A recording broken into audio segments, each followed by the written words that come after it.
जैसे कि हमने पिछले वीडियो में बात करी थी कि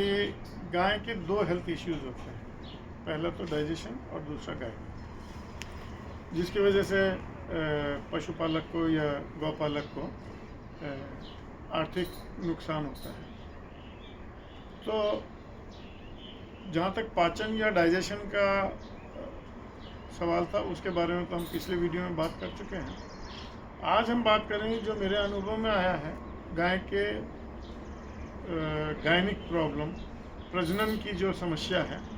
उसमें।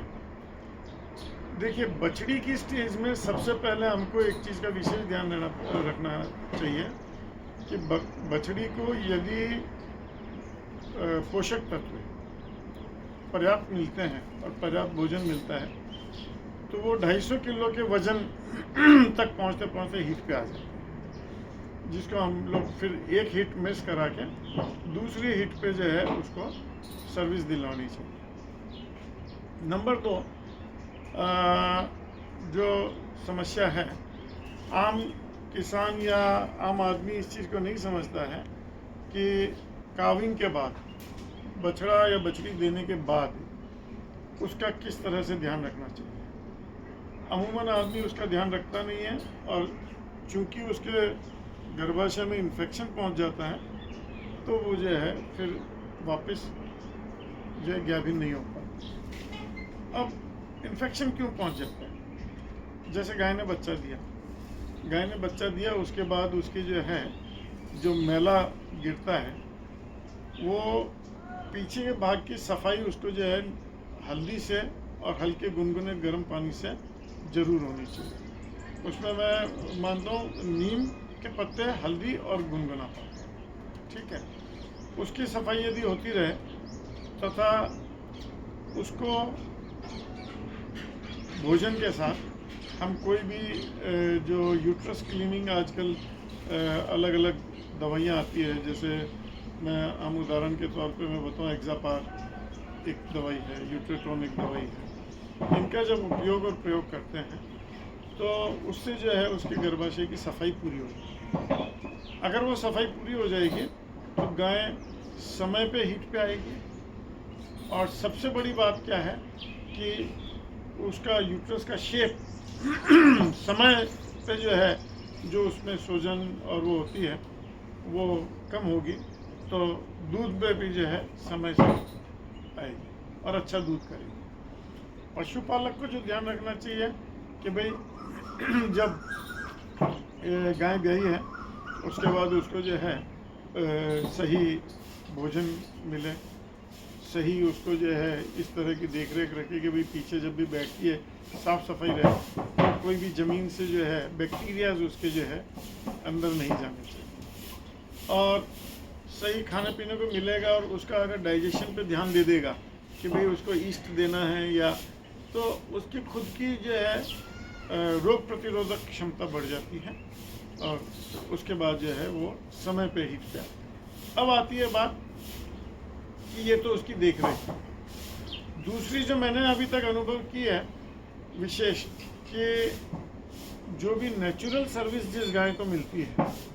वो समय पे गाभिन होती है, पर एआई जब करवाई जाती है तो उस केस में जो है बड़ी समस्या आती है। एआई के केस में क्योंकि उतना अंदाज एआई वर्कर को नहीं होता है कि अभी गाय का जो है ओस खुला है कि नहीं खुला है प्रॉपर, और उतना जो है वो जो कंसेप्शन रेट है, कंसीव 35% जो हमारे देश में रेट है वो 35% ही है। तो गाय यदि 3 महीने भी खाली रह गई, 3 बार की रिपीट में भी, तो जो है पशुपालक के लिए इकोनॉमिकली वही नुकसान का काम हो जाता है। तो मेरा तो मानना ये है कि जिसके पास भी 3 गाय हैं उनको एक नंदी अवश्य रखना चाहिए। नंदी को प्राकृतिक रूप से पता चलता है कि गाय हीट पर है, वो उसको समय पे सर्विस देता है और सही ढंग से सर्विस उस समय पे मिलने से जो है गाय गाभिन समय पे होगी तो समय पे वो सही समय पर बच्चा देगी और इस ढंग से गौपालक को जो है दूध की प्राप्ति सही समय पर होगी, तो वो जो है उसके लिए आर्थिक रूप से नुकसानदायक नहीं। यानी उसको दो चीज़ों का ध्यान रखना है कि एक तो ब्याहने के बाद सही देख रेख रखें, और दूसरा उसके बाद जो है यदि गाय हीट पे जो आती है तो उसको कोशिश यही करें कि भाई नंदी से उसको सर्विस दे दें। वो ऐसा नहीं है कि भाई ठीक है एआई करवा दी और एआई वर्कर ने, क्योंकि एआई जितनी दफ़े होती है उतनी दफ़े इन्फेक्शन जाने के चांसेस होते हैं 80% केसेस में, क्योंकि हमारे यहाँ अभी तक एआई करने में इतना हमारा एआई वर्कर जो है सजग नहीं है कि उसकी जो गन है, उसका जो ग्लव्स हैं, उसको जो है वो प्रॉपर जो है वो रखे, स्टरलाइज करके रखे, और वो इन्फेक्शन होता है। फिर उसके बाद गाय जो है कंसीव नहीं करती है, और बार बार इस तरह से जो है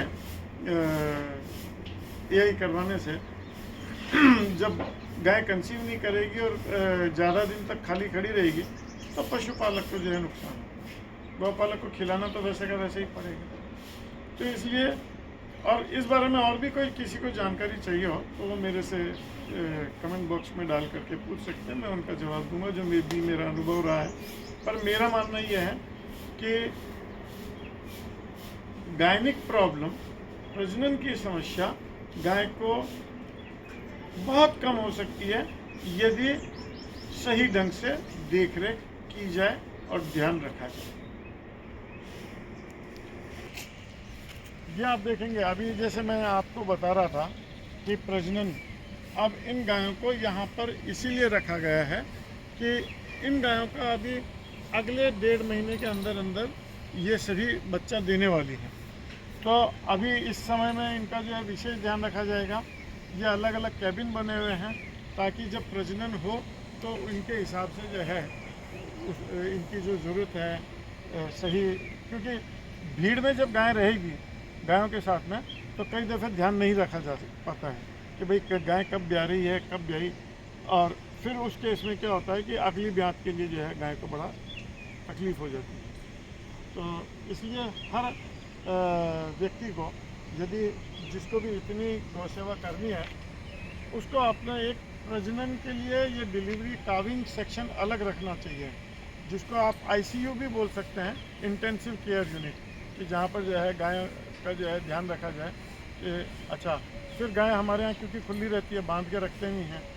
तो रात बेरात अगर देखनी भी है तो भीड़ में पर्टिकुलर गाय को नहीं देखा जाए। अब यहाँ तो सिर्फ सेक्शन ही है, और जो गाय ब्याहने वाली है, बच्चा देने वाली है, उसी पे हम लोग ध्यान करते हैं। तो उसका विशेष रूप से जो है रात को जो भी आदमी रहता है गौ सेवक, वो जो है ध्यान रखता है घड़ी घड़ी कि भाई कहीं वाटर बैग फूटा तो नहीं है, और अगर वाटर बैग फूट गया है तो उसका, अगर आधे घंटे में बच्चे के पाँव बाहर नहीं दिख रहे हैं तो तुरंत उसको चेक करके और बच्चे को खींच लिया जाए, वरना बच्चा पानी पी जाएगा तो फिर उसके मरने की संभावना है बाहर निकालने से, क्योंकि फेफड़ों में पानी चला जाएगा, रेस्पिरेशन प्रॉब्लम हो जाएगी, और अगर बच्चा मर गया तो फिर वापस वही गाय दूध नहीं देगी। तो इन बातों का ध्यान रखने की वजह से हम लोगों ने ये इंटेंसिव केयर की, तो ये सभी को इस बात का ध्यान रखना चाहिए।